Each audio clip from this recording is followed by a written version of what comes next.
Yes. What is up? MCR family. Another weekly edition of the show, live on YouTube, Twitch, and Twitter. Should be a fun one, man. It's Canelo fight week. The GOAT, Canelo Alvarez. Okay. The best Mexican and best Irish boxer of all time. I mean, come on, guys. Come on. Pay your homage now. Okay. Gary's about to say some sacrilegious shit in his analysis of this fight. I'm gonna try to stomach through it, guys. Right? I'm gonna try to stomach through it. Obviously, I'm Matthew Hunter. Follow me right there. Hit the like button, share the show, all that fun stuff. A lot to get to. Plus, Gervonta Davis, Rolly Romero is no longer happening due to Rolly Romero facing, I think at this point, it's still 8 allegations of sexual assault and rape. Obviously, have to dive into that one. The replacement opponent of Isaac Cruz for Tank Davis, and it's still being pay-per-view. Devin Haney, Joseph Diaz, all but confirmed and announced. I like that fight. I really do. I'll be honest, Gary, I like it more than the Ryan Garcia Joseph Diaz fight, and I'll get to why I do when we get to that topic. But a lot to get to on today's show. Plus fights this last weekend, more fights this upcoming weekend, not just the Canelo fight. And like I said, I'm joined by the one and only Gary in Dallas. Gary, how are you, man? I'm good. First off, big shout out to my boy Roscoe Hill, who is going to the medal rounds now in the AIBA World Championship from Spring, Texas, which is the Houston area.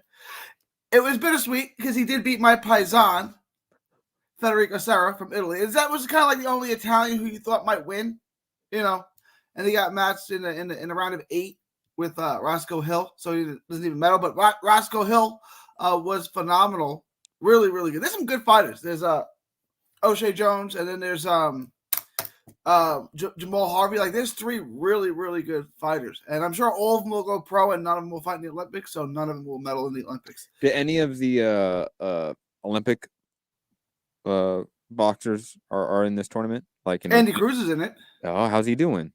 How do you think he's doing? I mean, well, Matt, he's doing well. he won American. They were saying how good the American did, and he did do well. But he lost a 5-0 decision, right? It's like when the 16 seed plays the 1 seed in the NCAA tournament and they lose by 12. It's like, well, look how good they did. Yeah, they lost wide though.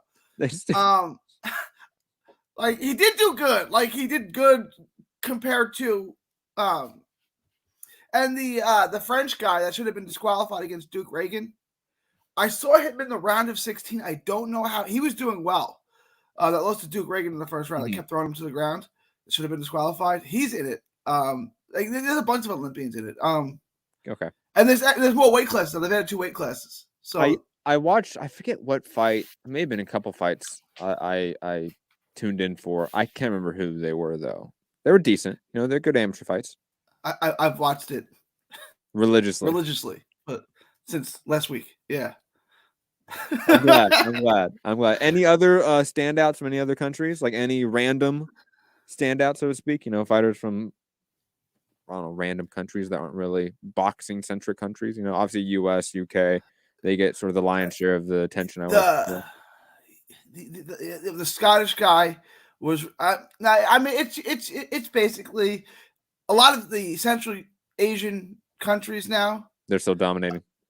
Yeah. Uzbeks. What was the Armenian guy? There's an Armenian welterweight, really good. His name's but that's not really a country that produces a lot of boxing talent. And there's this big Norwegian dude. I've never seen that before. He lost in the round of 16, which is pretty good. He won 2 fights. And he's like a big, like, blockhead looking guy, like exactly what you think a Nordic person would look like. And he actually had pretty good feet. Like, you look at it, he's gonna have 2 left feet. Like, he's gonna be like big and strong, but be really, spastic with his feet. And I don't mean that to be insulting. I know that's taken differently in the UK, but like not coordinated with his feet. He actually had pretty good footwork. He was a fundamentally sound fighter, decent amateur, and then he ran into someone better than him. But there was some. Because it's starts with 64. The Olympics start with 32. That's a much better field, yeah. Yeah, it's a bigger field, so you get a lot of countries that you wouldn't have seen. By the way, the show is not sponsored by Jack in the Box. Just I was hungry earlier. Digressing. Obviously, Gary, it's Canelo fight week. I feel like we have to address that first. I mean, it's the Canelo fight. I feel like we've been waiting for this one for months, it feels like, right? Obviously, this fight was supposed to happen in September for Mexican Independence Day weekend. That didn't happen for a variety of reasons. I don't know if we want to relitigate here. All we need to relitigate is that I consistently said it'll happen next. It'll happen next. It'll happen next. And it happened next. Yeah, but it took forever, Gary. I didn't like that. It did, but I said it did. Unless you really thought Canelo was going to fight 4 times this year, which I had a hard time. I know that was his plan. I had a hard time believing he was going to fight 4 times this year. Has he not fought 4 times in a fiscal year? Since he was. I mean, obviously, since he was, Yeah, I mean, back when he was 16, he probably fought 4 times in a. Was it just 3 times in like the last couple runs it's been? Yeah. Damn it. 4's a lot. That's every 3 months with no break. I mean, that's basically 8-week camp, 3-4 weeks off, right back. That's rough. 4 times in a year, this level is rough. If the Kovalev fight was 2 months earlier, it would have been 4 times in a fiscal year between Triple G, Rocky Fielding, Daniel Jacobs, and Sergey Kovalev. That would have been impressive. Even if you throw Rocky Fielding out, look at those 3 names you have in 14 months. Who else is doing that? The Rocky Fielding thing is, here's one for the fans, right? Like here's a free one for you guys. I'll fight Rocky Fielding. Art Alexander is saying this will be the 4th fight in 12 months, maybe not a calendar year. Hold on, let me check it. He's right. He's right. Alan Smith, Yurdam, Billy Joe, and Caleb Plant. Yield jumps for the fans. Yield jumps for the fans. No, that was for glorified sparring session. That was for no one, Gary. The fans get to see Canelo fight. Or you want to see Canelo fight? I don't want to see him fight. I don't want to see a fight Yurdam types ever again.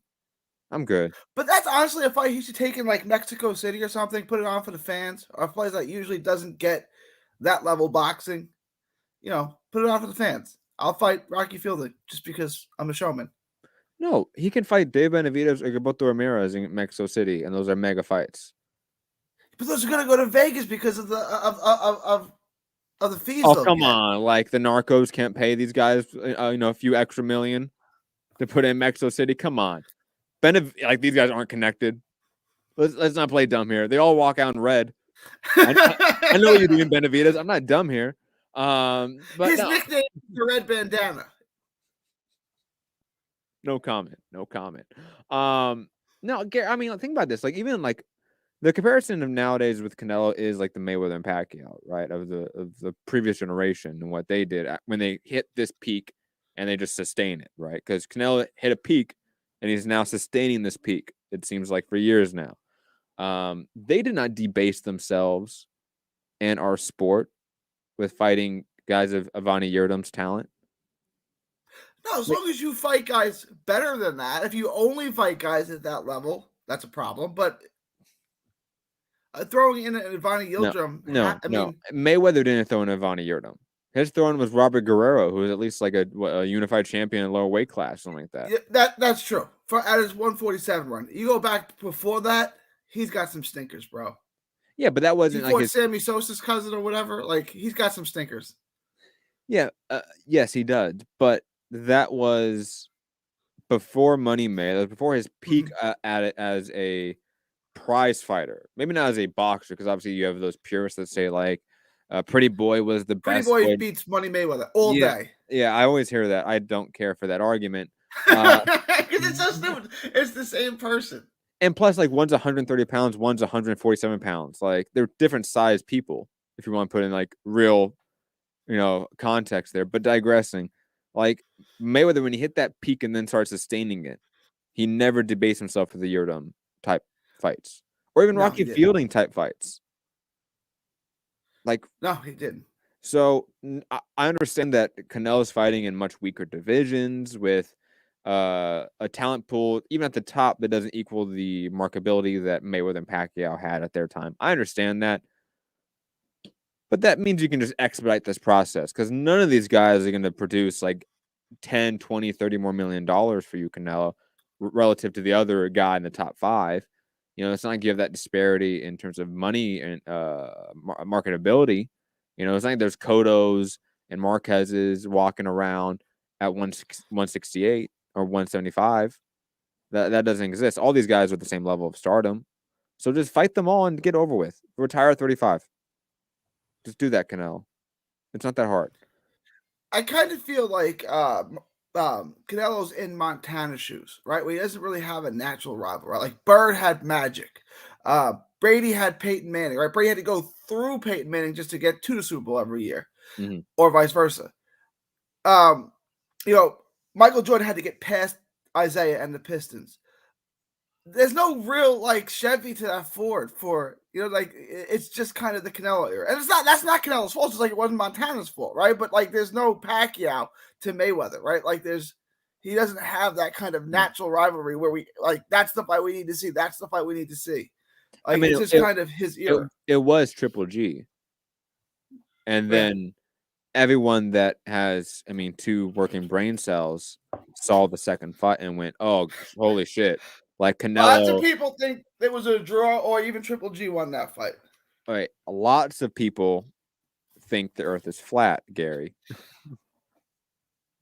Doesn't mean it's real. I wouldn't equate those two things. I thought Canelo won both fights. You know, I've scored both fights for Canelo. Oh, you're a fellow truther like me. Thank you, Gary. Yeah, I scored both fights for Canelo. I scored the second one 8-4. The first one 8-4. The second one 7-5. So technically, had the second one closer than the first one. But I scored both from It's just like I thought Canelo clearly won the second, but the first one there were so many close rounds. I gave him to Canelo. I could see the first fight going to Triple G. The second fight, I feel the rounds were kind of more clear cut. Like it's a 7-5, but it's a clear cut 7-5. Clear cut 7-5. The 8-4 was like that's rounds. These rounds are toss ups. I can see this going either way. Ryan Hong in the chat saying Gary scored first fight for Canelo. Gary confirmed flat earther. Well, look, I scored the first fight for Canelo. I mean, I think I've been pretty adamant about that and repeating that throughout the years. I mean, live when I was there in attendance and drunk off the open bar, I thought Triple G won.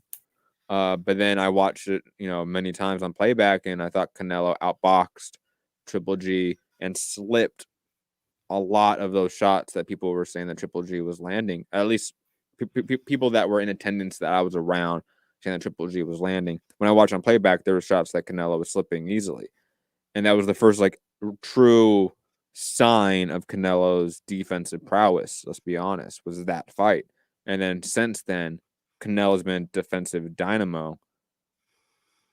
I mean, again, since that fight, since 2017, 2018. Lemon Ninja, fellow truther as well, saying I Canelo winning both fights.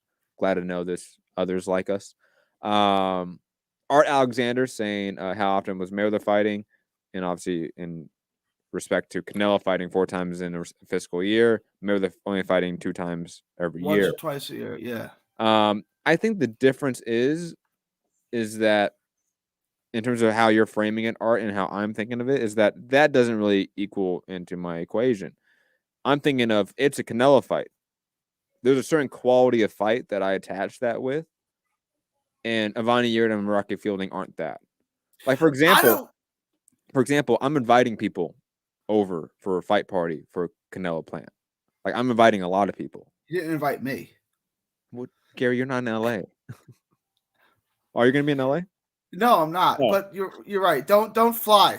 Your flight will get canceled if you try to fly. Don't, especially American Airlines. Do not do that. I would never invite people over for a Avani Yurda pay-per-view, right? Like, or a Rocky Fielding one. Like that would never happen. I would be embarrassed to do that. Like I'm not showing the best of boxing. So, yes, Mayweather fought half the amount of time or half as often as Canelo, but every time Mayweather fought, it was a quality fight that was a mega pay-per-view. Canelo's having off nights, not in terms of his performance, but his opposition level. I mean, that is absolutely the case.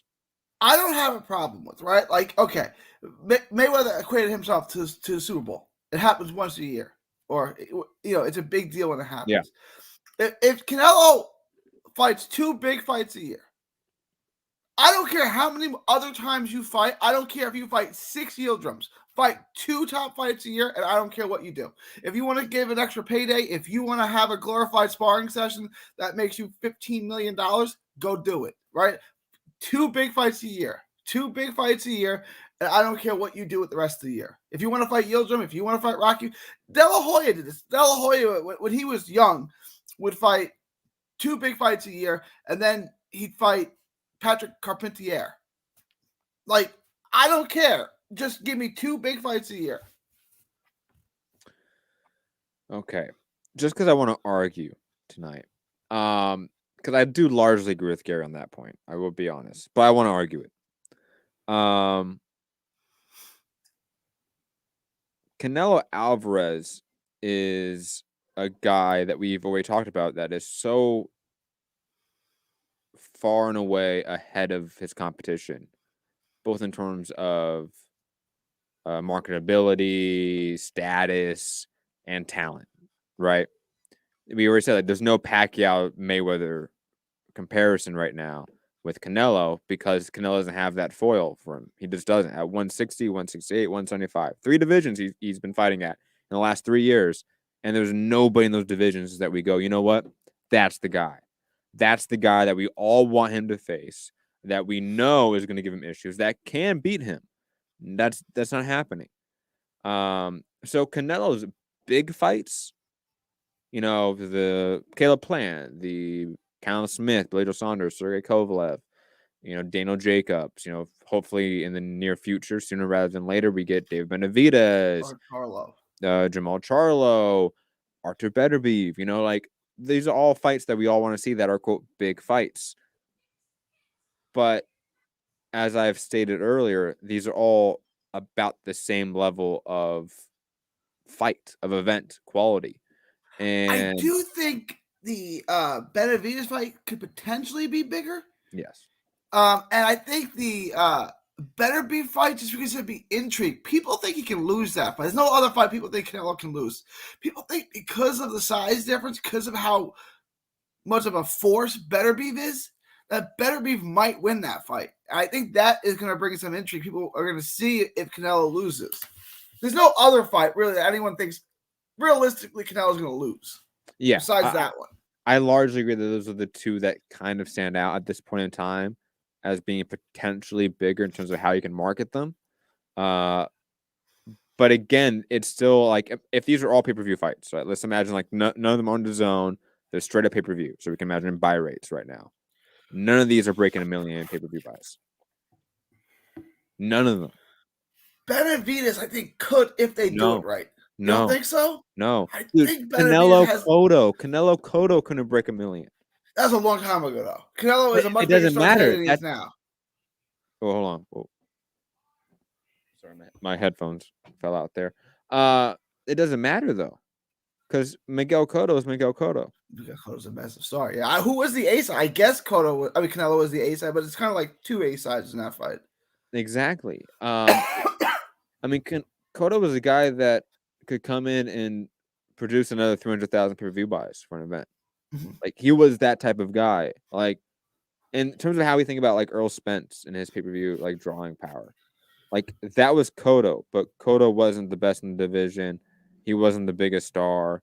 He wasn't that was never the conversation. Like, no one ever said Cotto was the biggest star in boxing. We all knew he was the best ticket seller in the division, and that includes Mayweather. He's a better ticket seller than Mayweather.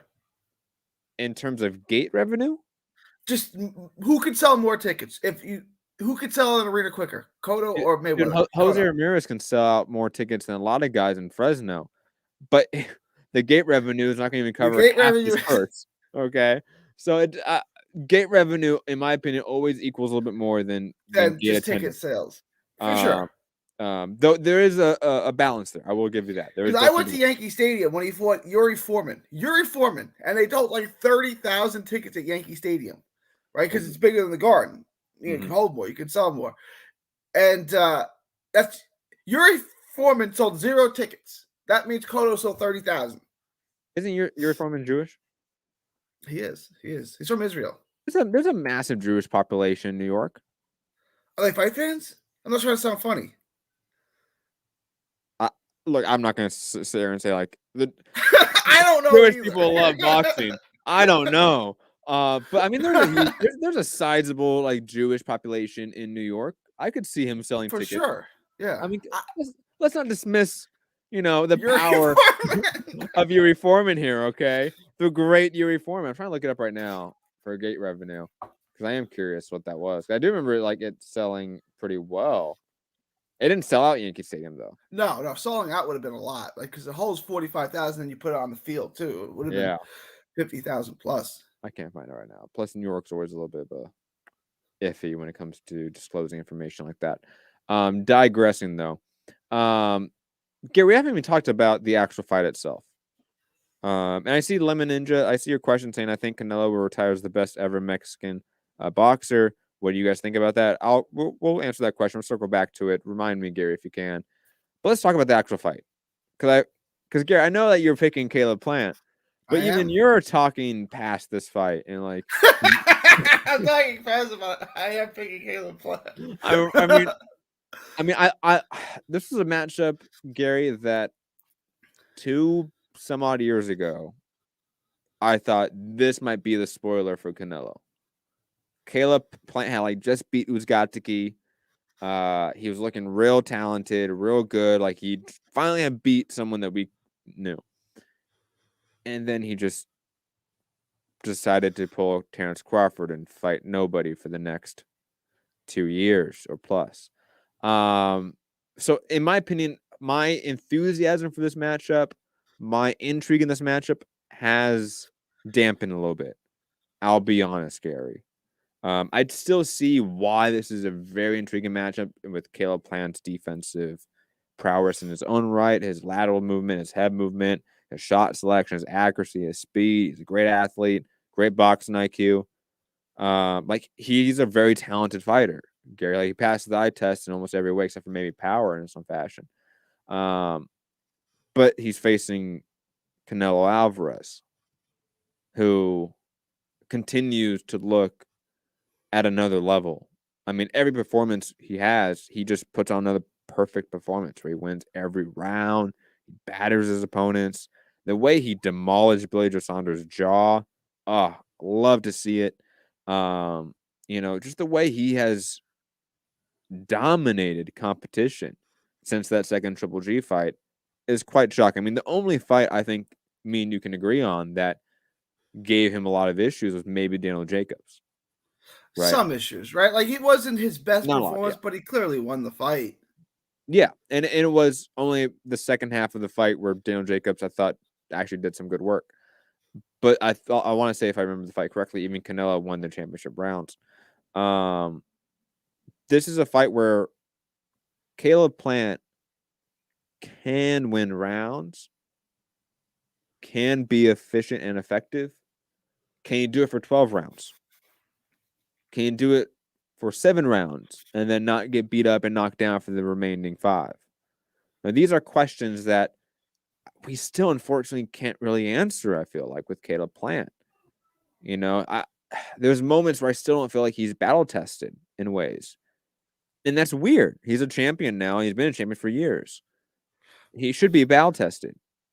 I still don't feel like he is, especially a Canelo Alvarez battle. So, no matter how good Caleb Plant is, I still kind of feel like Canelo is better in almost every category, except for maybe physical attributes like height and reach. Canelo has developed his own defensive ability that I think is perhaps the best in the sport. His offensive ability is far better than Caleb Plant. That is undeniable. That's undisputable. And Canelo's boxing IQ has developed in ways I never thought it would, especially when you go back and watch, like, let's say, the Eslandi Lower fight. So all this sort of leads me to pick Canelo Alvarez, either by late stoppage or unanimous decision. I think Caleb Plant's going to have success in moments, win rounds, but not be able to really mount up momentum and offense throughout rounds and be able to pick up a UD. Because I don't think he obviously can hurt or finish Canelo. That's not happening. Can he win a decision? I don't think he can. Gary, your analysis on this. Are you taking Canelo By stoppage, late stoppage, you're taking my points. Gun to my head, late stoppage. But obviously decision or late stoppage is my pick. So I agree with most of what Matt said. Matt said he can win rounds. Maybe Caleb Plant can win rounds, but like not late in the fight, right? Like if he wins rounds, he's gonna win them early, and he's not gonna clearly win them. He might get some rounds on some cards off the jab and stuff, but they'll be close and competitive. Like, could the fight be 3-3 after 6? Maybe. Billy Joe didn't win more. I don't have Billy Joe winning more than 2 rounds. Billy Joe's a master boxer. It's going to be tough for Caleb Plant to even win rounds. I do think he's got more. His punches are a little stiffer. Not that he's a knockout artist, obviously, but I think Caleb Plant's punches are a little stiffer than Billy Joe's. Billy Joe's feather fisted. So he can sit in with him better than Billy Joe does. Obviously, standing in with Canelo is going to spell disaster. So that's not the game plan you're going to, you're going to sustain. It's just Canelo's a force right now. I mean, Canelo's going to hit you in the arms. He's going to hit you in the body. He's just going to break you down, and then he's going to destroy you, right? So, I mean, it's not really much of a path to victory for a pure boxer who doesn't have a ton of power like Caleb Plant. I don't really know the path to beat Canelo right now, right? But I know you're going to have an excellent jab, and you're going to have a lot of pop, right? Because you're going to have to keep him off of you. And if you don't have good pop, you're not keeping Canelo off of you. So Triple G, who can move, is kind of, but I don't know who that is, right? Would be the guy I would pick to beat Canelo. That guy doesn't exist. So that being said, I'll just take Caleb Plant to win on points. And I just feel like when I picked the Heat to beat the Lakers in the bubble championship, everyone's like, oh, the Heat suck. The Heat don't suck. The Heat were really good. I mean, they weren't going to beat the Lakers, but I'm picking them anyway because I think people disrespect him. Caleb Plant's really, really good. He's just not going to beat. Would you put money on Caleb Plant? No. No. Even like a fun amount. Like, what is it paying me? What are the odds right now? You want me to check? Not for a dime less than 6-1 would I put money on Caleb Plant. 6-1. Oh my God, Gary. Let me see where we at. Hey, plus 600. Hey, see, I should be the bookmaker. Plus 600. There you go, Gary. There you go, man. You gonna do it? Put like a little $20 bet on it? No, I don't bet. I know you don't. I haven't placed a bet in 10 years. Well, I mean, is this matchup, Gary, enough of a spoiler like potential that like if people do want to bet, this is like good enough odds, like it makes sense. Like if you want to put like $20 on a bet, like this might be the one to like fucking do it. Maybe Caleb Plant wins. Really gonna win though. Like he's not actually gonna win the fight. You know what I'm saying? Like I think he'll do well, and I think he's the next best guy at 68. I think he's really. I just don't think he's the next best guy at 68. I think he's really good. But I mean, it's just the wrong guy. He's in the wrong weight class. Like it was in the right way. He got the Canelo money. He's just not going to win the fight. Like there are upsets I call Usyk. When I picked Bradley to beat Pacquiao back in the day, I believe that Bradley was going to win. Right? Like there's upsets I call it. I really think are going to happen.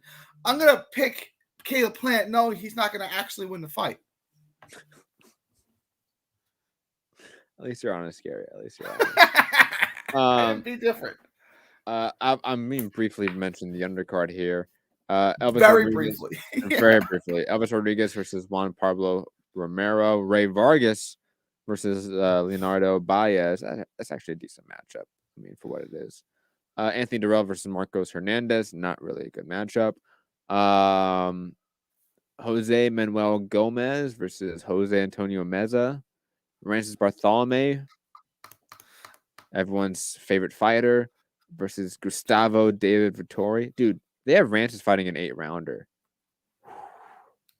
He got demoted hardcore here. I don't know why they're doing that to him. Just give him a fight, I guess. I don't know. Joselito Velasquez versus Gilberto Mendoza. Jan Salvatierra versus Fernando Diaz. As you can see, everyone, fantastic undercard here. Top-notch stuff. I mean, the only fight that's probably worth watching on the undercard is the Ray Vargas one. If you're, have other stuff to do, people, you can do other stuff to the main event. You should do it. You should do it. Yeah. There's a UFC card. Watch that. Something. Anything. You got college football Saturday. I haven't looked at the schedule yet. I don't know who plays the late games. You have some NBA games, right? I mean, there's other things to watch. Just tune into the main event because this undercard, no offense, it's not good. Gary, prediction on the buy rate. It's pay-per-view. It's not the zone. Yeah, we haven't predicted the Canelo fight in a while. Buy rate's going to be on pay-per-view. Because even when they've started doing the DAZN and DAZN pay-per-view thing, we never counted those or cared to look them up because no one was reporting it. 675. That's high. It's Canelo. Yeah, but so? It's Canelo. Yo, but Canelo has fought guys like Amir Khan with way more name value and done 480. All right, give me a number. 450. All right, so we're a ways off. We're a ways apart. Yeah, I don't see it. I mean, I don't think the marketing has been. It has. I haven't seen any commercials. It's Showtime. Fox is the one that markets it. Showtime never does. I just haven't seen that much marketing for it. I'll come down. I'll go 590. I'm going to say 590. 675. 590. 590. Okay. It just came down over 10%. I don't mean to make fun of your 10% decrease in your prediction there at all. I understand. It's sad, really, right? This is what I'm talking about. My whole point. Canelo Alvarez back on pay-per-view, back on Showtime, with all the entire PBC machine behind him. Our prediction's nowhere close to 1 million. Even your high. Really, I got I saw the tweet from Dan Rayfield saying that he's heading to Fight Week in Vegas for the Canelo fight. I was this really been no push for this fight. It's undisputed Canelo fight. I don't know. Yeah, I haven't seen not one single commercial for this fight. Yeah, me neither. Or radio ads. I listen to radio all the time just because I'm more curious about radio ads.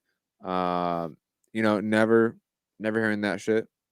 You would have got commercial ads if he was still a golden boy. You would have got radio ads and bus station ads. Dude, no, for real. No, Gary's joking, but as someone that lives in LA, which is one of the key points of Golden Boy marketing, whenever there's a Golden Boy event, I hear a radio ad on one of the big stations or multiple of the big stations. And even if the events are in Fantasy Springs and India, right, which is 2.5 hours away, not in LA County, not even Orange County or Riverside County. Nope, that motherfucker is way out there in the desert. Right, but they used to do the Golden Boy used to have the cards in India. They fight night in Hollywood. You're 3 hours away from Hollywood. What are you talking about? Fight night in Hollywood? I don't know what it's India. Right?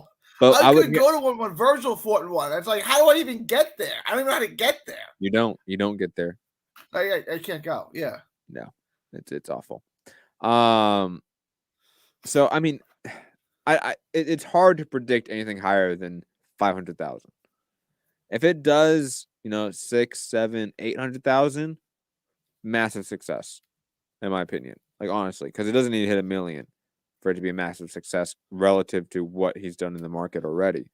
I do wonder though, in today's age with the high purse guarantees and such, Gary, this isn't the zone and such, but still, I mean, everybody's increased their purse rates in the last 5 years. I mean, Canelo hasn't done a pay-per-view in some time since the zone started, since that real bubble really being created. So I wonder how this affects the pay-per-view side to it, but sort of a inside baseball point there. Gary, before we wrap up this topic in this section, let's go back to Lemon Ninja's question about Canelo Alvarez, when he retires, is he going to be the greatest Mexican boxer of all time? My question is yes, with an asterisk. There's an asterisk there. He needs to beat a lot of these guys still to be that. He's young enough and talented enough to where I easily can predict that. You know, him beating Caleb Plant, Benavidez, Charlo, then beating Beterbiev, Triple G a third time, Bivol. Like, if he beats all those guys, I think most people will probably say that he's the best Mexican boxer of all time. But he has to do that. Like, he has to, like, run up the numbers in that way, where he just beats everyone and cleans out 2 or 3 divisions at in simultaneously. Like, that's what he needs to do. Why? Because he's facing guys that have a legacy that is so embedded in our nostalgia that you have to run up the numbers in that way. Like, it's sort of like LeBron James and Michael Jordan, right? Like, LeBron James had to get number 1 in like every scoring metric and stat, except for championship wins, in basketball for us to really talk about him as the GOAT. Like, he had to like have the most points in NBA history by like a wide margin for us to start talking about. I hate the LeBron is the GOAT conversation because LeBron is not the GOAT.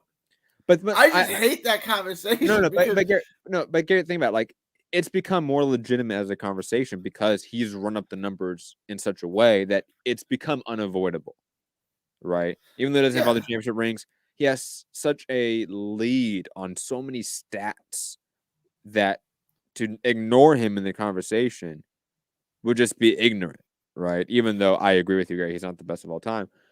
But I think a large part of that is due to our nostalgia, like what we grew up watching in the sport, what we were told about the sport, raised in the sport, what got us in the sport. For the Mexican community, that is Chavez Sr. Like, that's what it is. Like, he will always be like that number 1. Like, yeah, like us purists talk about Salvador Sanchez or you know, other fighters, you know, but it's gonna be Chavez Sr. That motherfucker had like 80 wins in a row. Yeah, Chavez 89 and 0 or 87 and 0. Santiago, was it 87 or 89? It's a lot. Yeah. Salvador Sanchez is always gonna have an asterisk because we lost him at 24. Yeah. And he was already incredibly good. He was already pound for pound 1 or 2 or 3 on everyone's list at 24. So Salvador Sanchez is always going to have an asterisk as the best Mexican fighter ever because we never really even got to see the best of him. And the best, and him not even in his prime yet, may have been the best fighter in the sport at that time. I know he said he was going to retire, but did anyone really believe he was going to retire at 24? No one thinks that. And then the other one, obviously, like he'll pass Barrera, he'll pass Marquez, he'll pass Ricardo Lopez. The only other one is Chavez, right? And like, is he better than Chavez? I mean, probably. I mean, he probably is, right? But Chavez has such nostalgia, and like, you grew up on him. And Chavez is just taken for granted. Like, who's the best running back you ever saw? Barry Sanders. Why is he better than Adrian Peterson? I don't know, because I grew up on Barry Sanders.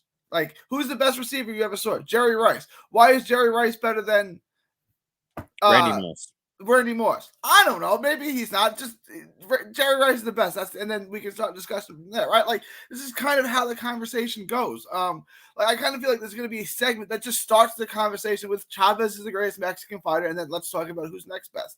But like, Canelo's probably better than Chavez. I mean, I know they're different weights, so it's hard to say. But like, just looking at it, Canelo's an indestructible force. Now, again, Chavez got outclassed by Whitaker. There's no Whitaker right now for Canelo to fight, and that's not Canelo's fault. Do you want to know what BoxRec has Chavez as pound for pound all-time Mexican fighters? Where? 5. Who's the one? Marquez? No, 1 is Canelo. 1 is Canelo. Number 2 is Jeff Horn. I mean, him and Canelo could be brothers. I mean, let's just about it. Juan Manuel Marquez at number 2, 3, Eric Morales, 4, Marco Antonio Barrero, and number 5, Julio Cesar Chavez. In the top 10, you have Salvador Sanchez, Rodolfo Casanova, Jose Luis Castillo, Vicente Saldivar, Antonio Margarito. That's round. Margarito. That is a terrible top 10. No Ricardo offense. Lopez at number 11. Yeah, Margarito had. That's all you need to. They hate the little men on Box Track. They really do. They You got really. Well, think Ricardo about Lopez behind Margarito.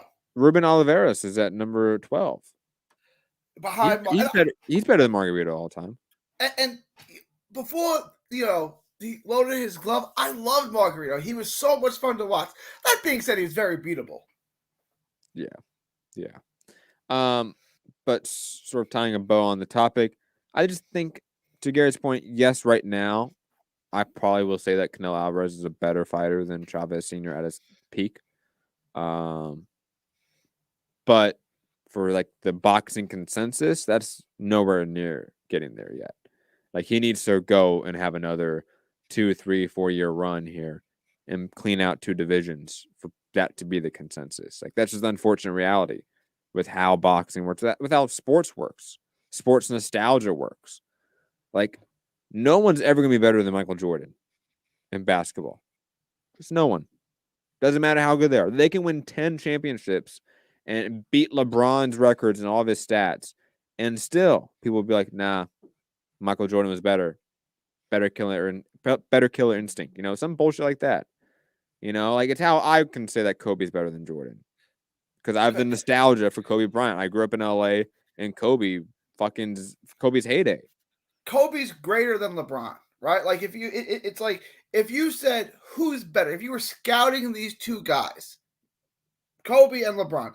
LeBron checks more boxes. Okay, so I guess he's better. Who would you pick if you could only have one? Kobe or LeBron? Kobe.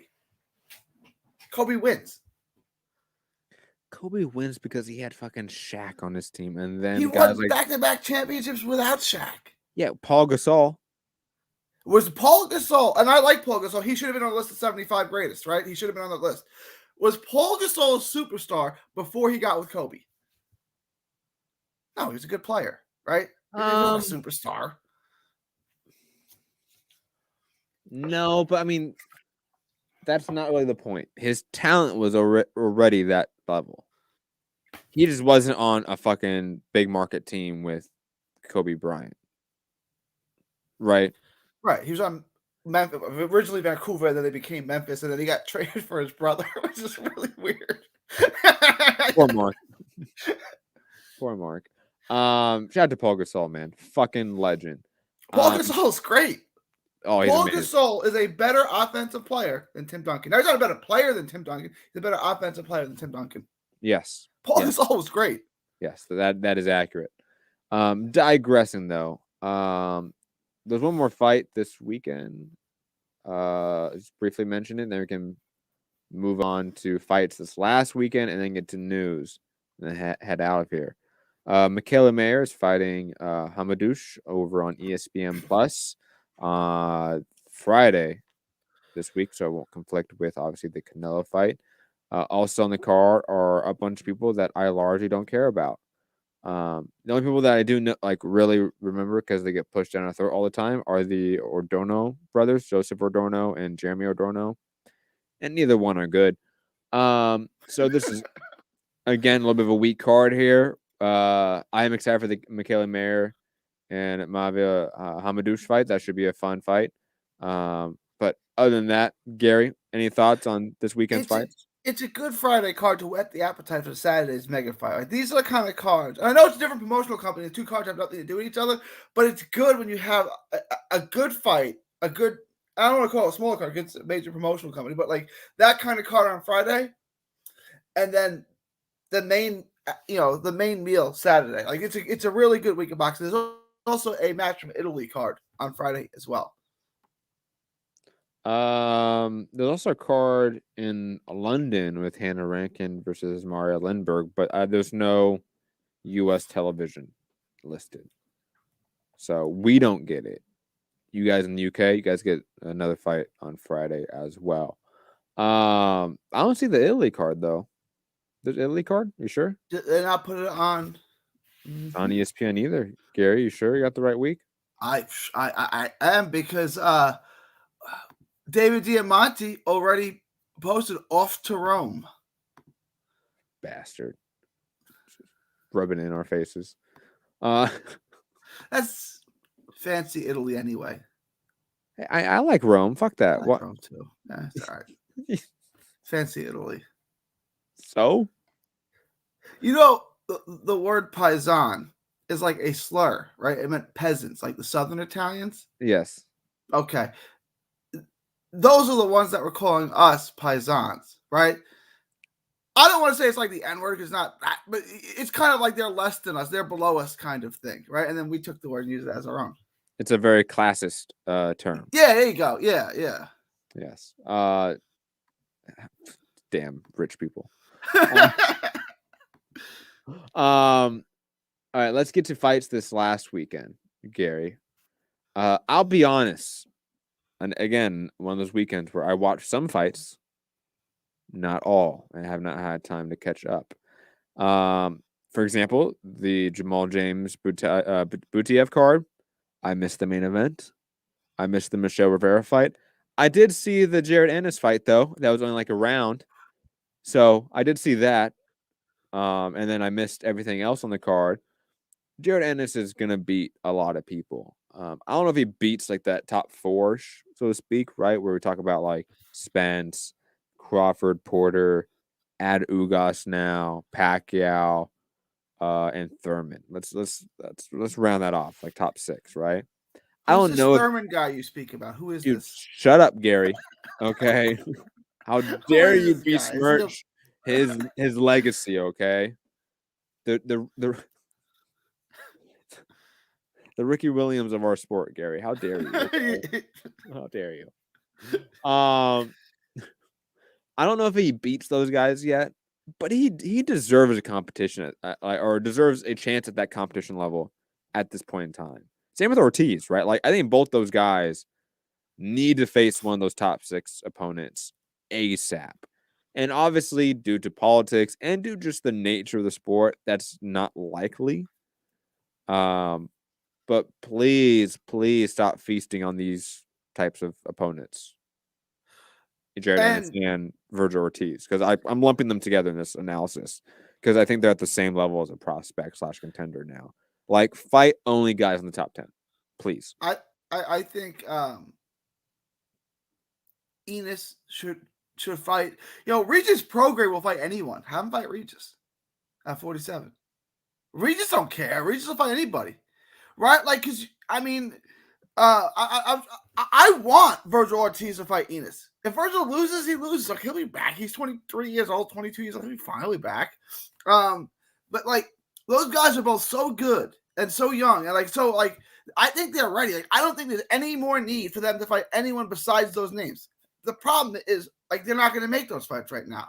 So I would love to see them fight each other. But you know what's really not going to happen? That they're not going to fight each other. So it's like they're going to keep fighting this level of guy. That's what I'm saying. Like, okay, who can Enos fight besides those names that you just gave me that would offer him up a test? Well, Mikey Garcia's off the list now, right? Mm-hmm. Regis at 47? I'm into that fight. And then who would Virgil fight? That would be interesting, right? It's like, I don't know. You know, like. No, I mean, it's a hard situation right now because Ortiz is, I mean, most likely due to politics, right? Like, he's not going to be in line for the winner of Crawford Porter. I think because most likely Porter wins. And I think then they could mandate it because he would be number one. I mean, they could. I could also see them, like, petitioning the WBO, right? The WBO for a unification with either Ugas or Spence. Like Ugas has to go fight for his title now because apparently the WBA hates Cubans. I mean, the WBA's been accused, and a lot has come out about a lot of their representatives and officials in terms of thoughts and stuff. So, I mean, it wouldn't be surprising, Gary, that they hate Cubans. There's something going. It's not. They did it to Rico. They did it to Laura. And now they're doing. This is what they're doing to Ugas is literally a crime in Italy. If you do that in Italy, you go to jail. He wants to unify with Spence. They both want the fight. It's easily made. Okay, now he won the regular belt. Uh-huh. Then they elevated him to super champion when Pacquiao went on a hiatus. Then Pacquiao came back. He fought Pacquiao and beat Pacquiao on short notice. Now you're making him fight for his own belt again. What they're doing, and all Ugas wants to do is prove he's the best guy in the weight class. Now, is he going to beat Spence? No, but he wants that fight. He wants to be a fighting champion, right? He went through hell to get here. He had like 3-4 losses at 140 pounds. He was wrote off, right? Like everyone forgot about him. And now he beat Spence, and now he beat Pacquiao, and now he's a legitimate world champion by any definition of the word, right? He was elevated, but then he beat the guy who he was elevated over. So he's the WBA champion. Why the WBA makes him fight for his own belt, which he won, then was elevated to, and then beat the guy who they elevated him over. Now he has to go fight Stanionis? For what reason? When all he wants to do is fight the other champion? That's criminal. I mean, there's a lot of criminal activity in boxing, unfortunately. I don't know if you guys get my passion. I'm against making him fight Stanionis, by the way. I'm opposed to that idea. Dude, that's like worse than a lot of matches we've hated, Gary. It just doesn't. Why are they doing this to him? Gary, that's worse than Lopez Cambosis. Probably. I don't. Why does he have to explain to me why he has to fight Stanionis? Because he's ranked. He's the mandatory. Right? Isn't he the mandatory? But they're in a 4-man tournament. Then Butiev, right, because he beat James, moves to the winner's bracket, so to speak. And then the winner of Ugas versus Stanionis, Ugas, will move to, and then he'll have to fight Butiev next. So his next 2 fights are Stanionis and Butiev. For what reason? Making him fight a tournament for his own belt that he's won fair and square. This is when, if you're Ugas, you just drop the belt. You just beat Pacquiao. But then why would Spence fight him then? You're right. Why would Spence fight him then? Because I just beat Pacquiao. Yeah, man, that's a good reason. Do we really think like Spence is concerned about being undisputed at welterweight? I think he wants to be undisputed. If it happens, it happens. Yeah. Are they clamoring for it in ways that like Canelo like said, I'm going to be undisputed at 168? Like he made that like a mission over the last like 14, 15 months, right? Like that was his goal. But you're also asking Ugas to drop something a month, 2 months after he won that he went through hell to get. Like, do you guys realize what Ugas did to get that belt? All the fights he took on short notice, all the time he was used as an opponent against an undefeated prospect or an up-and-coming prospect. Like, do you guys realize what Ugas did to get that belt? And now they're doing this to him? It's ridiculous. Dude, he shaved his eyebrows to get that belt. Like, think about like how much like cojones you have to shave your own fucking eyebrows for a fight because you want to be that dedicated. Respect. I think Ugas is gonna get fucked over regardless. I also think if it was any other sanctioned body, it would be some bullshit too. Because he was not supposed to win the fight. You know what I mean? Like, I think all the powers that be did not want him to win that fight, and he won the fight. Right. I get that, right? But when Buster Douglas beat Tyson, did they say, "Oh, you gotta go fight Tony Tubbs now. You can't fight Holyfield"? It's like, what? Like, I know that's not the right comparison because there weren't 2 other champions, but like that was the natural fight that everyone wanted to see next, right? And like no one stood in the way of making it happen. Why are they standing in the way of Ugas and Spence? Why? Liam Roscoe wants to argue. Liam, how you doing, man? Saying it's part of the WBA getting rid of all the baby belts. Makes sense if you ask me. About time the WBA done this. The WBA are arbitrarily doing this, and at times reinstituting different belts. There's been times where they've consolidated and then what would be the opposite? Deconsolidate their championships. Like how there's 17 weight classes. How many times has the WBA unified their own belt system and division? I mean, has it happened once? Yeah, Thurman and Pacquiao. No. I mean, like, have they consolidated all of their belts in a single division yet? No. No, there's No. still an interim belt flying around, or a Yeah. regular belt, or fuck, they'll do a unification. They're like, you know what? Let's have a tournament again for the WBA belt and add like a regular one in the mix. I don't know. How are we feeling this, Can guys? I respond to Liam real quick? Of course. Liam, Ugas had the baby belt. He won the baby belt. The WBA elevated him to the big champion when Pacquiao didn't fight for 2 years. So he went from baby champion to big champion. Then Pacquiao said, I want back in. Okay? So the baby champ became big champ and then beat the other big champ. So how is this confusion? How does anyone besides Ugas have any claim to any belt in the WBA at 147? He's won both of them, fair and square. He won the baby belt fair and square, and he won the world champion by beating Pacquiao fair and square. Like, there's no other guy that has any claim to any legitimate belt at 147 in the WBA. Like, I felt he's already cleaned it up. Why does he have to go back now and fight Stanionis and then fight Butiev? And not only has he cleaned up, the WBA again consolidated championships and then deconsolidated them. They elevated a regular championship to super championship status, and like, you know what? We changed our mind. So the WBA is not really sincere in this. Just like the WBC when they have their clean boxing program, they're not sincere about cleaning up the sport. It's a PR fucking stunt, and it's a great way to cover their asses in terms of liability. Well, the Association of Boxing Commissions were discussing the idea of not recognizing the WBA because of, at that time, they had something like 55 belts in 17 weight classes. That's a real number, 55. No, I think I it don't know was how in the it's 60s. possible. No, was it in the 60s? I thought it was 50. I thought it was 55. It was a large number. It was a ridiculous number. There's 17 weight classes. 55 people can claim they're WBA champions. Like, what? Should it be, I don't know, 17? Crazy idea that is. Liam, I think we should always be very, very suspicious of the sanctioning bodies. They have practical immunity because they're not located in the U.S. They at times have oversight or have the ability to overrule commissions, local commissions. The sanctioning bodies are also deep, deep cesspools of nepotism and criminal organizations, like literal criminal organizations. Like, these heads of these organizations have been tried for crimes such as bribery and found guilty.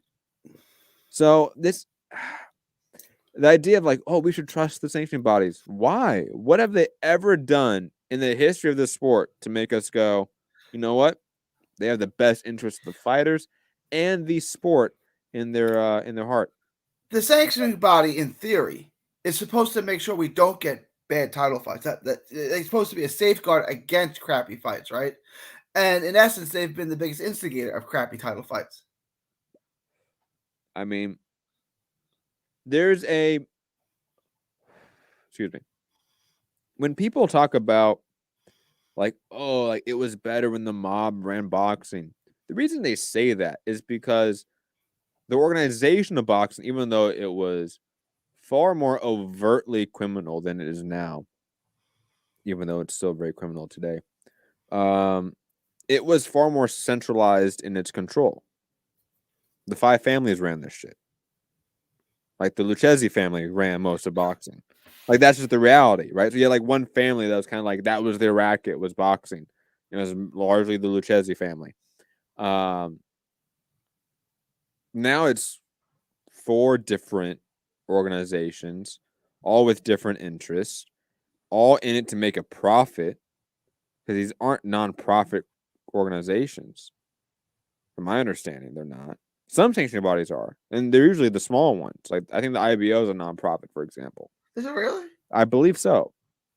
Like, a lot of the small ones, like, that don't get any recognition, like But as a qualified nonprofit, don't you have to do some kind of like charity work or something that betters? Like, you just can't say I'm a nonprofit. Like, there has to be. But Gary, I mean, come on. We know that there's tons of ways that nonprofits can put on a charity event. Sure. And it's a write-off, and it's bullshit. And let's be honest, Gary. I know for a fact that whenever there's a boxing event that the WBC is a part of, they got their little vendors out there giving out free stuff, offering stuff like not really classes, but offering things for people that are interested. That's all tax write-offs. That's all I believe part of a charity, so to speak. So I believe even the WBC might be a nonprofit, but I believe one of the big ones is nonprofit. You're right, and the WBC does have the WBC cares, things like that. They do. Now, do they actually care about anything? I don't know. You'd have to ask Mauricio. They care about their cut, their percentage, their sanctioning fees. That's all they care about. Think about how like these figures are making millions, are able to afford these massive conventions and these amazing places like Dubai or like Azerbaijan or some bullshit like that. Like, why do you think that is? Maybe they're getting money from these oil companies and these, oil sheiks, so to speak, in the Middle East. Maybe they're getting money from the Canelo cartel. Like, the list goes on, guys. Like, never trust the sanction body. And commissions are not that far behind. But digressing from that.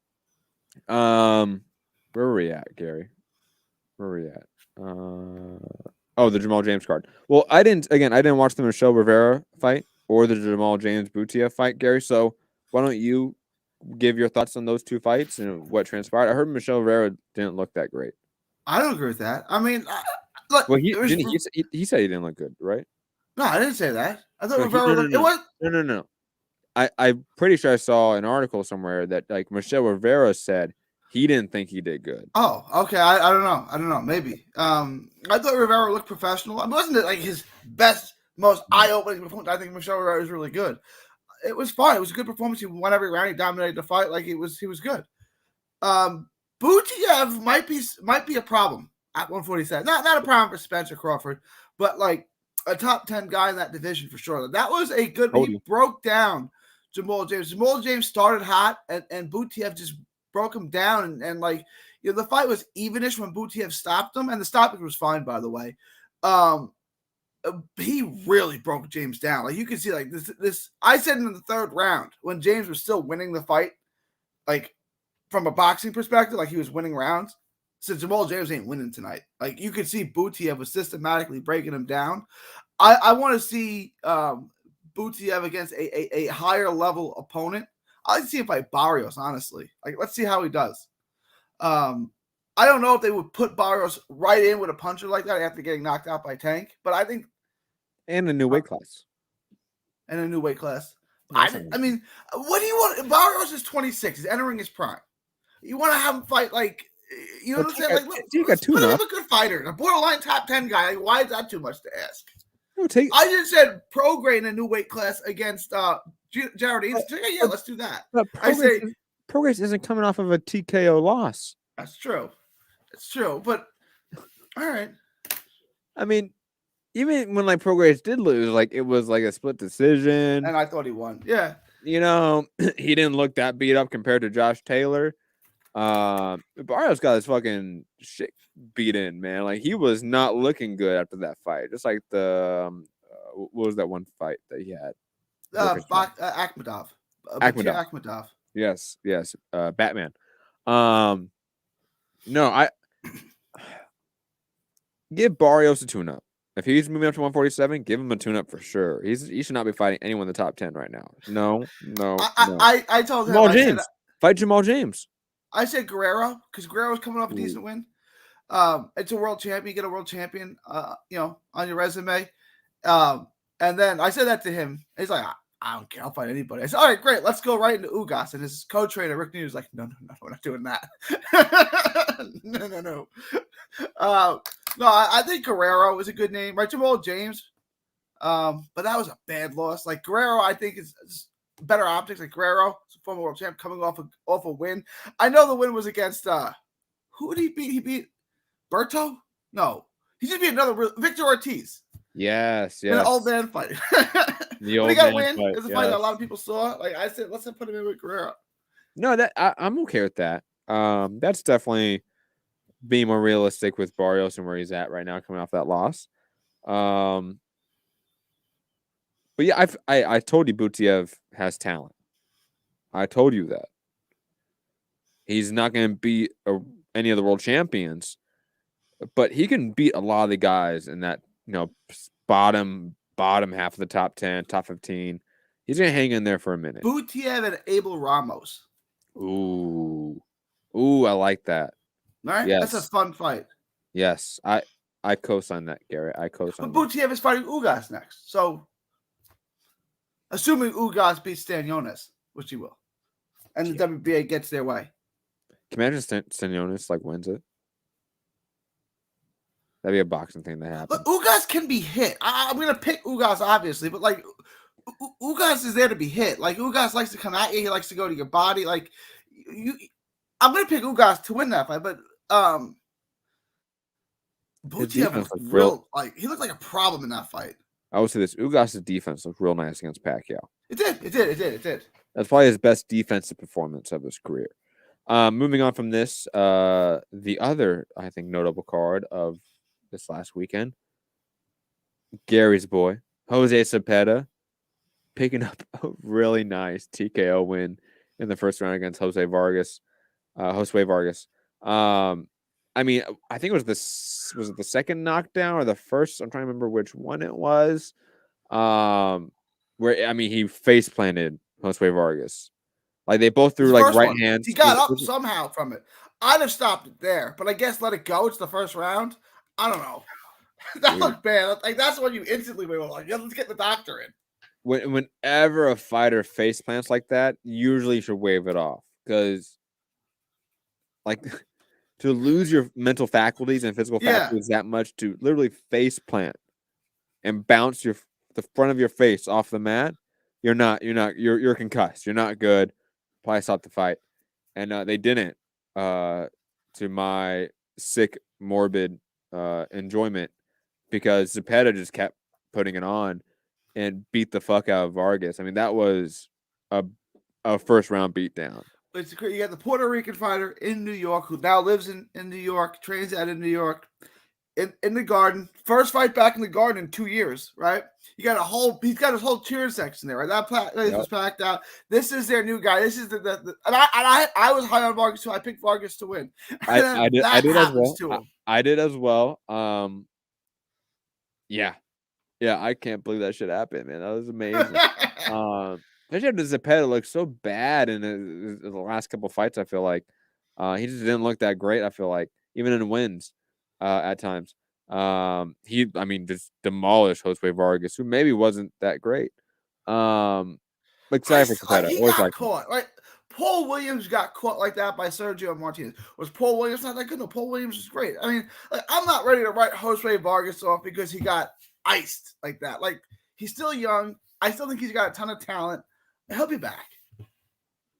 That was vicious, though. That was brutal. Dude, the only reason you're saying that is because he beat Kendo, huh? They both beat Kendo. But the difference was, Kendo and Cepeda was a war. That was a great fight. Vargas outclassed Kendo. Outclassed him.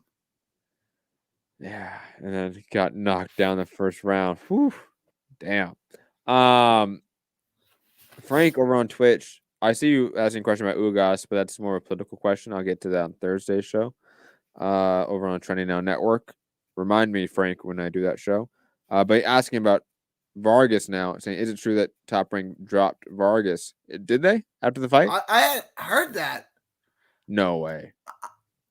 If you got a link, I'd like to take a look at it. I've not heard that. I'm not saying you're wrong. I can either confirm or deny that. I shouldn't say no way. It's Top Rank. They would absolutely do something ruthless and cold-blooded like that. Drop Andy Ruiz. That really worked out for you.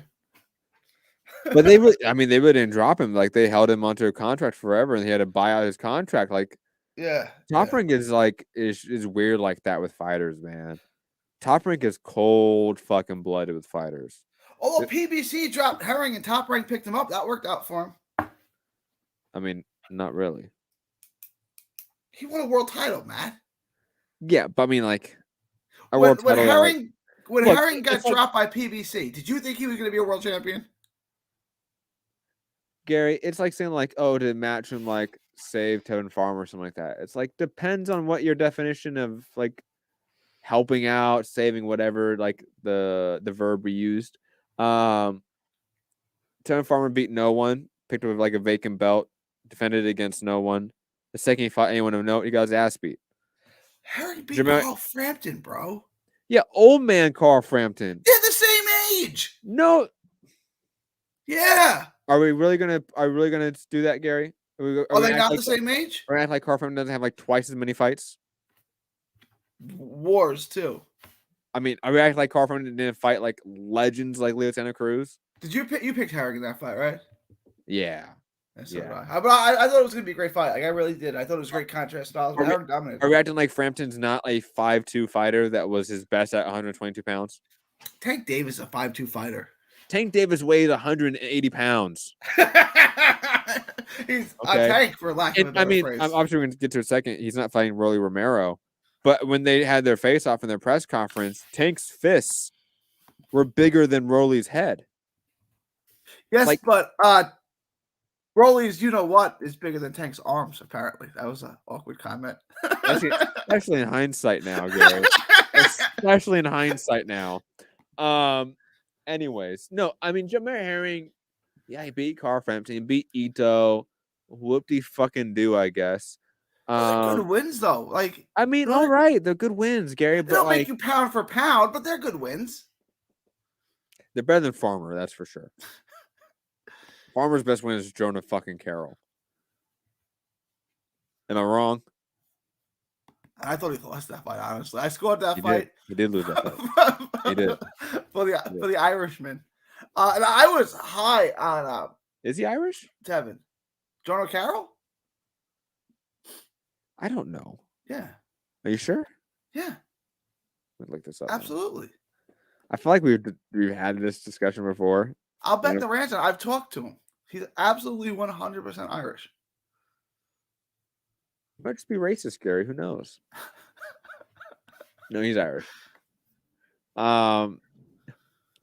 Anyways, what we're talking about? Not Tevin Farmer. Not who are we talking about? Jamel Herring. How do we get to fucking Jamel Herring? Oh, Jose Vargas getting dropped. Jose Vargas, that's right. And then PBC dropping Jamel Herring. Yes. Okay, I'm back on it, Gary. I'm back on. Anyways, what else was on the Jose Vargas card? I went off of it for a second. Carlos Caraballo versus Jonas Sultan. That was a fucking war. The judges got the winner right, but boy, were their cards bad. Yeah, the cards were bad. Got the winner right, but that was a close fight. That was a very close fight. I can see it. I can see some weird scorecards there. I'll be honest. And then what was the? You have that card up? Yes. What was the other fights on that card? Because they got what was the decision? Jonathan Guzman. Guzman. What is that? That was ridiculous. That's almost like the Michael Fox card. I walked away during the decision because I just assumed it was like 10 rounds to nothing. And then they come back and they steal it from him. I'm like, what did I miss here? I watched the whole fight. He won every single round. And then I come back and they took it from him. Like, this is bordering Michael Fox. Now, he didn't beat him up like Michael Fox. He just won every round. I couldn't believe what I saw. That was incredibly bad. Like, I saw Michael Fox, so I can't say I've seen anything that bad. Yeah, that Michael Fox decision will always just live on in my head, man. That was. It was weird. If you go back and watch it, the first judge scores it has it like a 1-point fight, and Michael Fox is like, "Whoa." I think Michael Fox knew they were going to steal it from him when he heard the first card. I think like that first card reading it was way too close. I think Michael Fox knew like they're going to steal it because remember there was a glove issue, right? Like he was yeah, there was something before that fight. Like that fight was weird. Yeah. I think as a boxing community, we just recognize that Michael Fox won the fight and we don't, and we just move on with it. Like Michael Fox won. I think that's the best way to treat that. I remember talking to Hooker when Hooker beat Flanagan in England. Mm-hmm. And I asked him, like, did you know you did enough at the end of the 12th round? Like, I knew I won the fight. I was positive they were going to steal it from me. They didn't. They gave it to him. But, like, I think fighters, when they're used as a B-side, like Michael Fox kind of knew that they were going to take it from him. Yeah. Especially, like you said, like, after that first scorecard was announced, his face was not happy. The last card that happened this last weekend, Chantel Cameron beat Mary McGee. Craig Richards picked up a win against some guy. Alan Bebick beat Eric Molina, which I don't think means anything anymore. And some other British fighters. There's one more you forgot, Matt. There's a Texan who won a big fight. Who? Jorge Castaneda. Where? Kumari, Yosef Kumari. Oh shit! Yes, you're right. You're right. That's this guy that beat Otha Jones. That's my boy from Laredo. That's the homie. That's right. That's the guy that beat Otha Jones. He came back when he came back to Laredo. They had a hero's welcome for him at the airport. Have you ever been to Laredo Airport? Of course you haven't. I'm not kidding. There are literally 2 gates. There's Dallas and Houston. That's it. The airport goes to 2 places. It's just 2 gates. That's nice. I like that. Gary, any other thoughts on fights this last weekend or this upcoming weekend? No, shout out to Jorge Castaneda on that win though. That's big. Eddie is talking about him fighting your boy Joe Cardina next. We're gonna have to do this again, guys. Where one of my people beats one of Gary's Texas fighters. It's been a rough year for Gary. I told Eddie, don't put your prospects in with any more Texas fighters after Otha got away with one against Manriquez. And then what does he do next? He puts Otha in with Castaneda. Castaneda beats him up. And he puts Castaneda in with Kumari. Eddie knows better, right? Eddie knows so much. He's going to keep putting... Don't mess with Texas. This is what happens when you do. Eddie, please, if you're listening, please, Eddie, please have Joe Cordina fight Jorge Castaneda just so I can shut up Gary. Please, Eddie, for me. I appreciate it. Rob, if you're listening, contact your cousin, please. Your second cousin twice removed. Well, they'll be seeing him for Thanksgiving, which is weird because they don't celebrate Thanksgiving over there, obviously. But they still have Thanksgiving dinner at the Garden. Yeah, it's strange. I thought so too. Moving on, Gary, let's get to news of the week, and let's start with the Rolly Romero news because it was probably the big news of the week.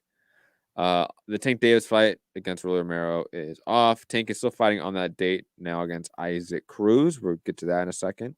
Rolly Romero is facing 8, I believe at this point, still 8 different allegations of sexual assault. Gary, I mean, this is unfortunately now a topic that we hear about often in boxing, where it feels like once a month. At least once a month, we hear a story of domestic violence, sexual assault, something in that realm of criminal activity. I don't know what it's going to take for us as men, us as a community, both as a boxing community, as a community of men, to deal with this shit, because like it's ridiculous. Like, Rolly, like, what are you doing? Marcus Brown, what are you doing? Sergey Kovalev, what are you doing? Floyd Mayweather, what are you doing? Like, the list goes on. Tank Davis, what are you doing? Tank Davis assaulted a woman on it. When a camera picked it up at a basketball game, right? It wasn't like he did it on television, but a camera picked it up. And I'm saying, yes, they should remove Rolly from the fight. I 100% agree. But like, how Tank Davis never got punished in any way, shape, or form for assaulting a woman that was caught on camera. Like, he got pay-per-view fights after that. So I was like, where's the disconnect with PBC? Like, what? I mean, again, yes, Rollies are more egregious in the sense that there are 8 of them and they're sexual assault. They're not just, and I'm not saying just grab the one, but Rolly Romero's charges seem worse than what Tank did. But if we're saying we need to stop domestic abuse against women, then like, why does that not apply to Tank Davis? No, you're absolutely right, Gary. Like, why was there never really any internal punishment, so to speak, There was nothing. for what happened there. I mean, we know the reason why, Gary. I mean, like we know, like Tank Davis can sell 200,000 pay-per-view buys. Right. Rolly Romero is Can't. a nobody. That's why PBC, instead of dealing with what happened with Tank Davis, what he did, they hid from it. Right? Like Tank Davis like went on social media for months and just didn't talk. Like they didn't give him a fight for a while because they just wanted to, for it to blow past him, right? With Rolly, they can't do that because Tank is the main attraction. They need Tank to fight. So they have to address it. And they only had to address it, let's be honest, Gary, because of the amount of allegations, right? If this was one or If two. it was just one or two. It's not funny. If it was just one or two, that he'd be fighting right now. It's 8. It's like Deshaun Watson with the Texans. Like, okay, one or two, when one after another, when it becomes, a serial thing, it's like, all right, I guess now we should do something because it's going to look really bad for us if we don't. And think about that, like that's the mentality they have, right? It's not like, oh, like we maybe shouldn't be working with a sexual predator anymore. It's hey, we don't want this to look bad on us anymore. Like it's purely an image thing, and like that's the sad nature of it, I have many thoughts on like why that is and like what it takes to fix it. And maybe that's a discussion for another time, another show, another sort of platform, because it's not just boxing related. Like it's obviously culturally related. It's socially related. Like these social relations that men have with women are deeply oppressive, and they've been that way for thousands of years. Like at some time you have to reconcile that the cultural norms that builds. And then when you add a sport like boxing where it's hyper violent, it's hyper masculinity, infused in it, like people are going to go off the rails. We add CTE to the mix. I mean, how many stories have we have of athletes having CTE, brain damage, and hurting people, tragically hurting people and themselves eventually. So there's a lot of different layers to this story, unfortunately. I'm glad that they took Rolly off the card, but I definitely want to echo Gary's first point. Like, why is Tank still on this card? Like, why was Tank never really addressed by PBC, Showtime, Fox, whoever it may be? It was just swept under the rug. Frank in the chat is saying, hopefully we never get another Verdejo. And the reality is, Frank, a guy like Verdejo, if he was a Hall of Fame talent, boxing people would forget about it. Think about Carlos Monzon, one of the best middleweights of all time. Do people talk about him murdering people? Throwing his wife off a balcony and killing her? No, like people don't talk about this stuff. Like Evan Valerio, like is another weird example, though he never went to like, true like accolades, right? But like usually the first thing people talk about is not the murder suicide he did. Man, Valero could punch, yeah. And what if he fought Pacquiao? It's some bullshit like that, like unfortunately, Frank, like we've had more than one Verdejo. And until something really changes culturally and socially in boxing and in greater society, I think we're going to keep getting stories like that, unfortunately. And it's really fucking sad. And I don't know what to do, because getting up here and talking about it feels patronizing in some way. Like it feels performative. You know what I mean? It doesn't feel like it's solving anything. So like to get here and talk about it feels almost disrespectful to the people that are actually negatively affected from these instances. Gary, any thoughts?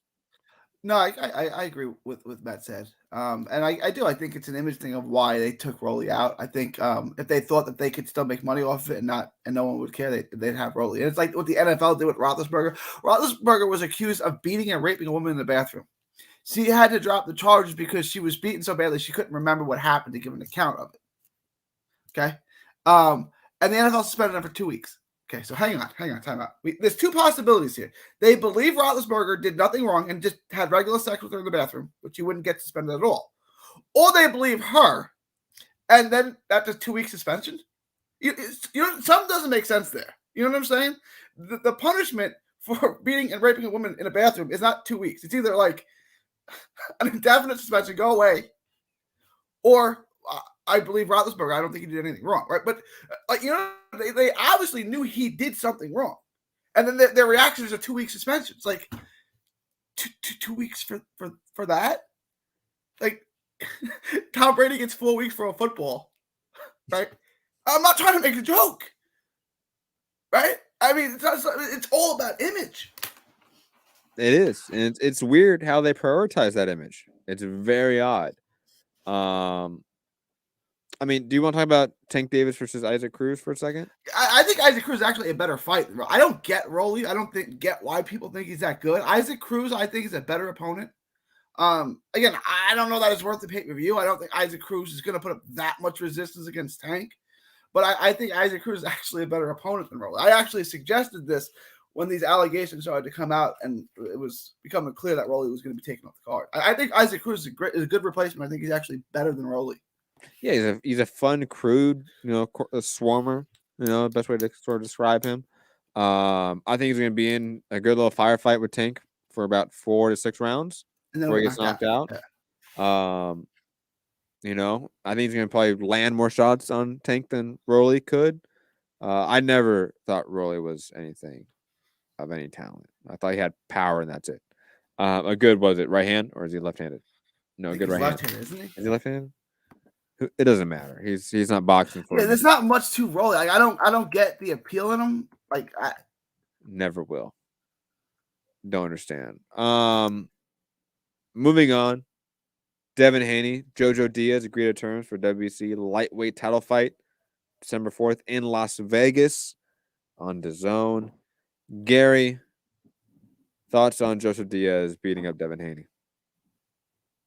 I like Diaz. I love this fight. It's a great fight, great contrast of styles. I know most people are probably going to pick Haney. Haney's not going to win this fight. Jojo Diaz is really versatile. We look at Jojo Diaz as just a pressure fighter. He's not. Jojo Diaz is multi-talented. Like he can beat you in a plethora. He's an Olympian. But like Jojo Diaz is really good. And I think this is a good fight. I think Haney boxes well. I just don't think he has enough answers at this stage of his career to beat Jojo Diaz. So I'm going to take Jojo Diaz on points. I mean, the only way Haney, I think, wins this fight if he keeps it at range, if he wins the battle of the jabs definitively and early. And again, he can just keep it at range. Like if he's able to do that for 7-8 rounds and win those rounds, then maybe he can, deal with whatever punishment he'll get from Joseph Diaz in the 5-4 rounds on the flip side and win decision. But I still think that's a really tough task for Devin Haney because he's never fought anyone as good as Joseph Diaz. Like, that's the reality. Joseph Diaz is a guy that arguably beat Gary Russell Jr. He did not arguably beat Gary Russell Jr. It was a close fight, Gary. He was close. He didn't win. Does anyone in the chat think Jojo Diaz won the Gary Russell Jr. fight? It was a 7-5 fight. That means if it's 1 round, it was close. If it's 1 round difference, boom, automatically Gary Russell doesn't win. Like, think about it. Think about it, Gary. It's boxing. I could find, if we sat down together and watched that fight, I can find 7 rounds for Joseph Diaz. Okay. He beat Tevin Farmer, who's not that good. What else did Jojo do? It's not out of Tevin Farmer. Yeah. I can't really say like that's a big plus because I always shit on Tevin Farmer as being a manufactured champion because he was. And then he just beat the Dominican fighter, Fortuna. Yeah, Jaime Fortuna is a good fighter. Yeah, that's the guy that we wanted Devin Haney to face for some time. Yeah, or Ryan Garcia to face. No, I mean Joseph Diaz is a really good. Win over Rene Alvarado. He's got a lot of wins. Okay, that's a good win too. That's a good one. The JoJo's a good inside fighter. I think he's gonna be able to sort of rough up Devin Haney for large portions of this fight, win 7, 8, 9 rounds, and kind of show that like Haney is not there yet, and that's fine. Like maybe Haney is gonna be there at some point. I don't think so.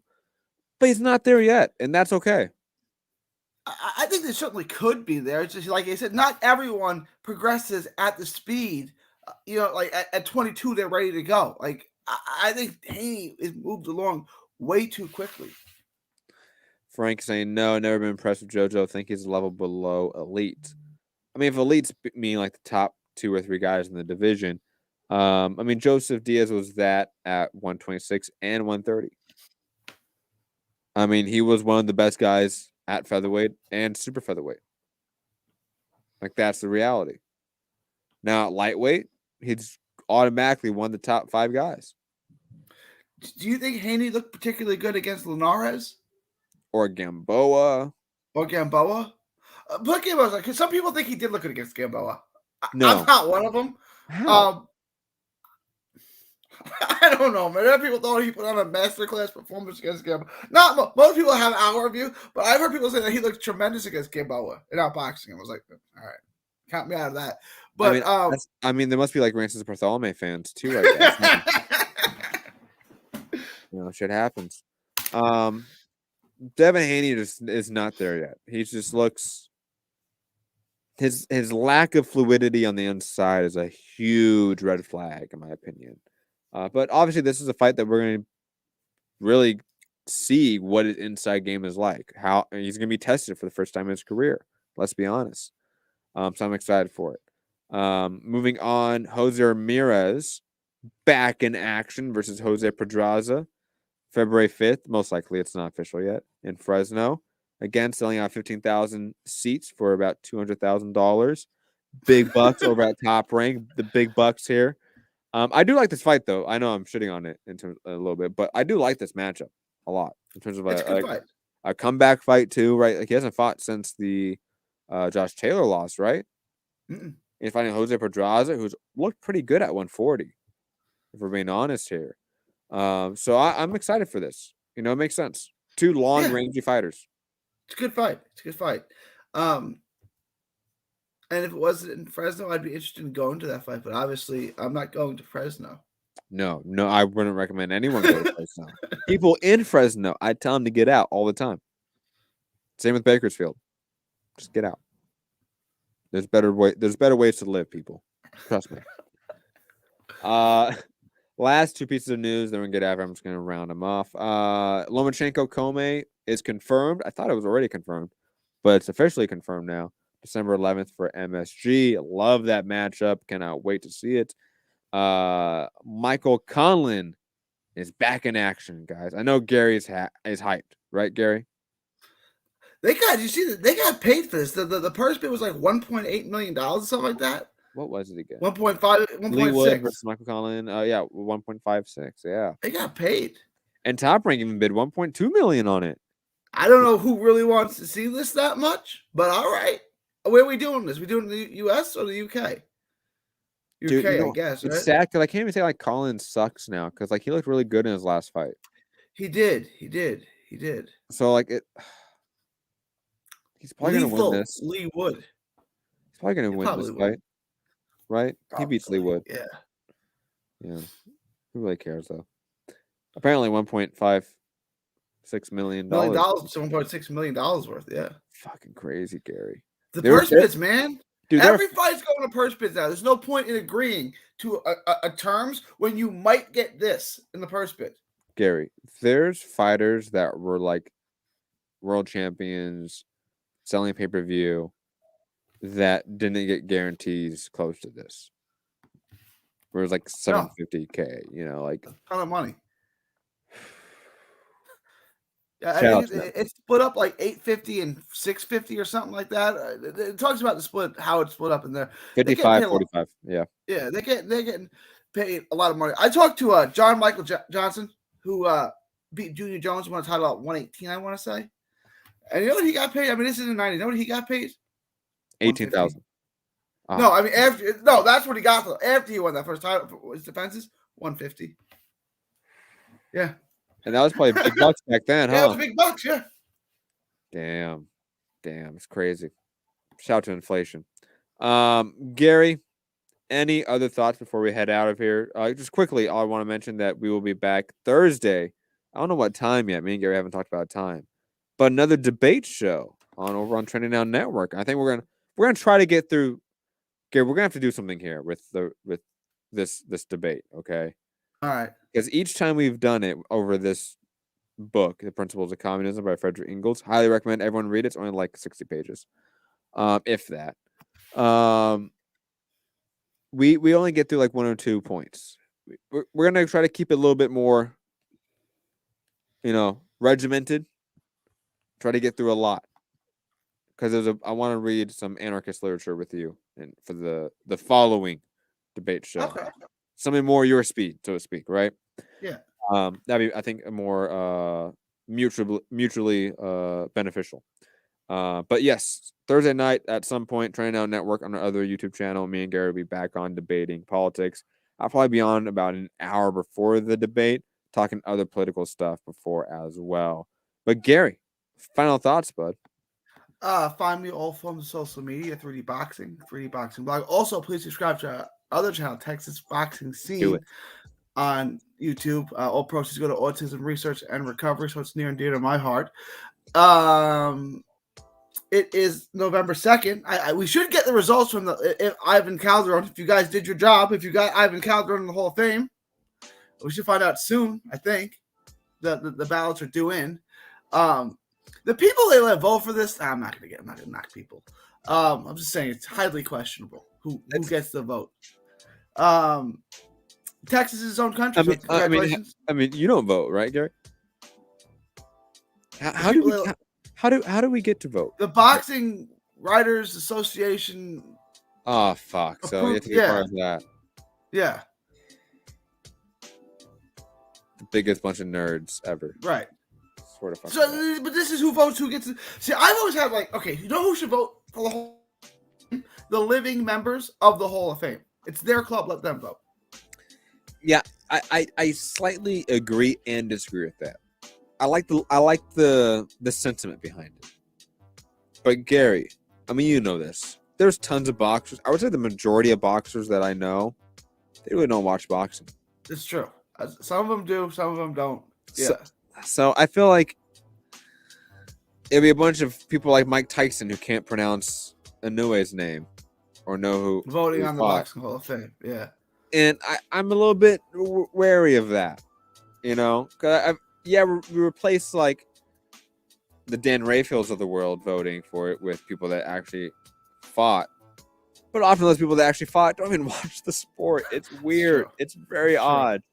I assume it's just because like they've dedicated their whole life to it, like on their off time, like they don't want to watch it and consume it. I'm guessing. Kobe said after he retired, he didn't watch any really NBA until his daughter got really into it, the one that tragically passed with him, and then he started watching every game again. But he said for a couple of years after he retired, he didn't really watch any NBA games.